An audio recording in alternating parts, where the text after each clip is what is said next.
Hello and welcome to episode 5 of LDPD. It is good to have you back. Alright, let's get started. So, the NBA is back at long last. Thank Christ it means I can do something else with my time other than just watching porn. Now, I'll be honest, seeing 7-foot-tall burly men getting all sweaty, it's a tough wank at the best of times, but I'll manage. It's great to have the NBA back, but it is obviously down to certain COVID restrictions and rules that must apply, which is hilarious because it means that, of course, everybody has to wear face masks, and that therefore every courtside interview just sounds like a fucking hostage negotiation.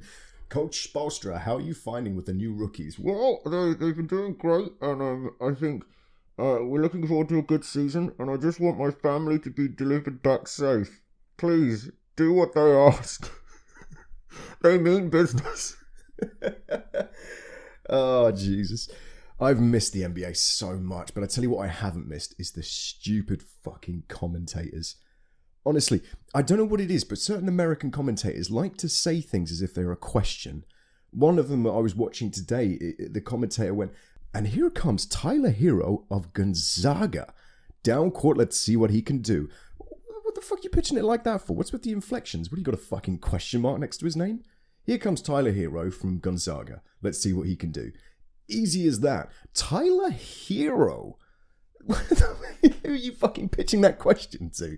Is he just going to raise his hand? Yeah, that's me, the white guy, number 14. Yeah. Don't worry, I'll score and you'll be able to say my name again properly this time. Of course, nothing can beat the New York Knicks commentator. Jesus Christ. If anybody out there has ever listened to the New York Knicks commentator, fuck me. Here comes Keith Morris, scintillating and tintillating down court. Let's see what he can do. Scintillating and fucking tintillating. What are you talking about? Look, if you don't know what a word means, why don't you just not use it? I don't know what it is with Americans that they seem to think that they have to pad in as many words as possible for them to sound intelligent. You know what I mean? They'll ask somebody at an interview in America and they'll just say, can you confirm or deny that the allegations are true? Well, I would first of all like to deny that any allegations made towards me are false. They are not true, and it is outstanding that somebody should ask such a question. You can just say no. Fuck me, can you imagine an American politician coming over to England, getting an interview in London? Sir, can you confirm or deny the allegations against you? Well, I can neither confirm nor deny that. No. Yes or no? Can you confirm it or not? Well, I think that I should have this opportunity to neither confirm nor deny. Look, right, you're not. It's a yes or no fucking question, mate. Yes or no, are the allegations true? Yes. Right, thank you. Now get the fuck out of here and stop wasting all of our time. I can neither confirm nor deny the allegations are true. Oh, Lord. Yeah, that's right. Just stuff as many words into a sentence. I'm sure one of them will make you sound intelligent. The scintillating and tintillating allegations against the president. And I'm not even going to go into some of the stuff that's been happening to America recently. Jesus fucking Christ. I was watching some of The Daily Show yesterday with Trevor Noah, just checking out some of the stuff, see what's going on. That's literally where I get my news these days. Long gone are the day. What is it they say? The days where you listen to your politicians and laugh at your comedians. Completely the other way around now, isn't it? Just fucking belly laughing at these politicians and the shit they're coming out with. But I'm not going to go into it. I am not going to go into it because it just frustrates me, and I'm yet to find the humor in it. It takes a smarter man than me to find a funny joke out of all the shit that's been going on there. That's for sure. Also, the vaccine is being rolled out. Of course, it will be prioritized to the elderly and the most vulnerable, which is fair enough. But you know what that's going to lead to? It's going to be a bunch of 80-year-olds congregating outside of shops till all sorts of times in the afternoon, playing their music. Meanwhile, we're all going to be sitting in our lounge looking out the window going, "That's not real music. Go read a book." I can't read a book. I was given a Kindle for Christmas. Go get a real job. I did for 40 years and now I'm tired. Early bird specials will be back. But it's a good thing. Of course, it's going to get rolled out and we're all going to be much happier for it. But I still think that the police should perhaps try and disperse all of those 80-year-olds and their crowds and their congregating outside of nightclubs. Just play one of those high-pitched whistling that interferes with their hearing aids. I mean, apparently it's all right for them to do it for people under the age of 25, so why not do it for... Is it 25 or is it 18? Oh, I don't know. A lot of bollocks anyway. What are they going to do, man? What are they going to do? Just hear the clicking of their Zimmer frames as they go down towards the shops to get there. No, it is a good thing. Of course they should be vaccinated, and of course they should be first. It's just jealousy. What they're going to do down the pub at 3 PM, I don't know. I want to tell you what else as well. I actually sat down and watched Lord of the Rings again. God, I love Lord of the Rings. The only problem is I had to find it on DVD. It wasn't on any streaming sites, and I'm not going to pay a tenner just to watch a fucking film that I've already seen before. So I had to get the DVD out, bang that in, and lo and behold, what do I see? A blast from the past, absolute nostalgia. DVD setup settings. Man, long gone are the days where your dad would end up fucking around with the TV settings for 40 minutes. And of course, it wouldn't be before the film. It would always be during the film. You'd be 40 minutes in, he'd just look at you and go, nah, them sound settings. It's just off, innit? No, it's all right, I'll get it. Control, bang, all over the screen. And of course, they wouldn't fucking pause it. They would just continue the whole thing going through. So lo and behold, Frodo chucks the fucking ring into Mordor, and I haven't fucking seen it. All I see is the eagles fucking flying over top, picking him up and taking him back home again. I'm like, oh, cheers, Dad, thank you. Well, at least the fucking sound sounds good. At least the exposure on the colour of Frodo's face looks fine. It would have been nice to see where he got those cuts from, but I suppose it doesn't matter. With Lord of the Rings, everybody always says the same thing as well. They always say, oh, why didn't they just use the eagles to get to Mordor? Well, because then it would be a pretty fucking shit book, wouldn't it? Honestly, I don't know why people have that satisfaction of having to work the film out. Oh, well, I've got it figured out. If they'd just done this, it would have worked from square one. Well, great, yeah, thank you. And that makes it really dramatic and fun for everybody, doesn't it? Can you imagine that Schindler's List? Oh, no, maybe I shouldn't tackle that film. Okay, let's try another one. Can you imagine that? Just something like, oh, I don't know, some other fucking film. Oh, God, think of something that's not absolutely awful, Mark. Mission Impossible. Your mission, should you choose to accept it, is... Well, I choose not to accept it. Go find somebody else. Great, end scene, roll credits. Fantastic, well done. Millions have been made. I don't know why people feel the need to have to work films out. I mean, they're films, for fuck's sake.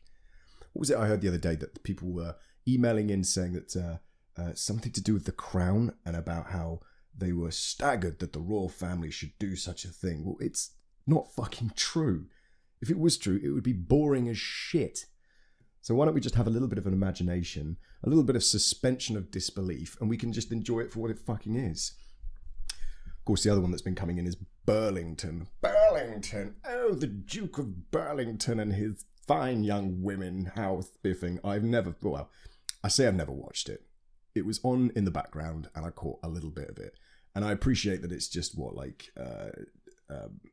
fucking 19th century softcore porn. I mean, if you're down to that sort of thing, what is it? Just it's like a Victorian era of fucking 50 Shades of Grey. Is it Victorian era? I don't even fucking know. I was about to say Tudors, and it definitely isn't that.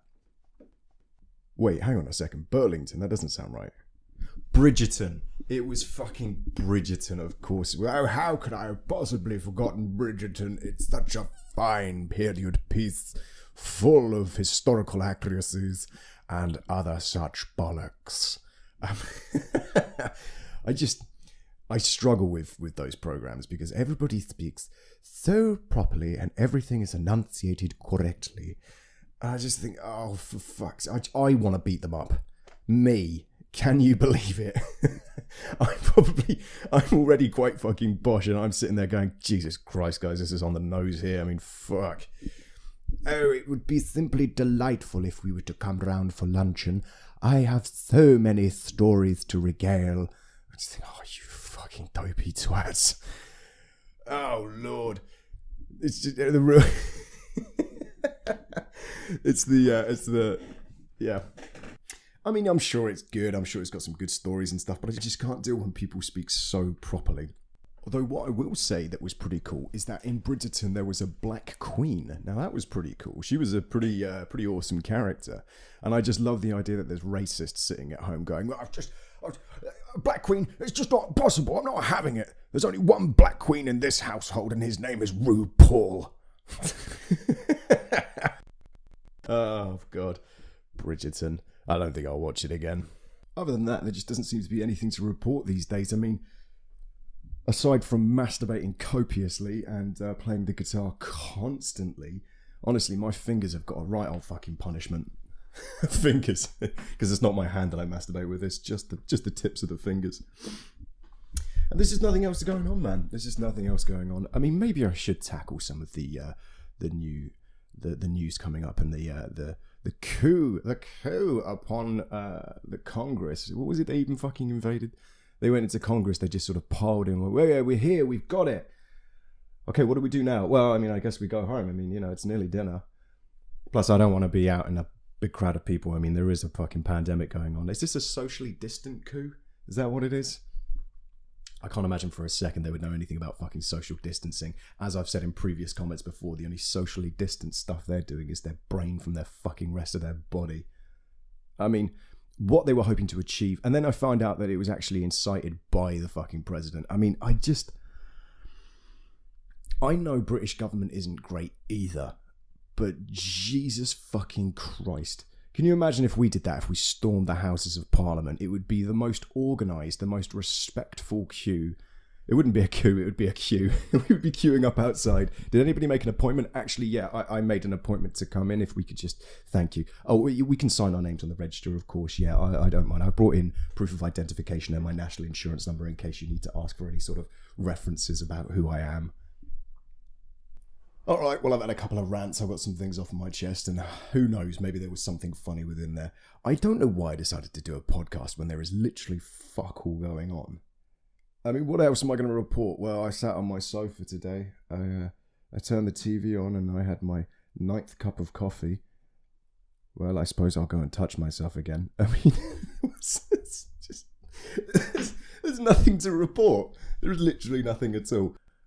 So who knows? I will do another podcast and we'll see if there's anything funny that comes up, and God help us all if there isn't, because I will continue to upload them regardless. But either way, thank you so much for listening, and I will catch you on the next one.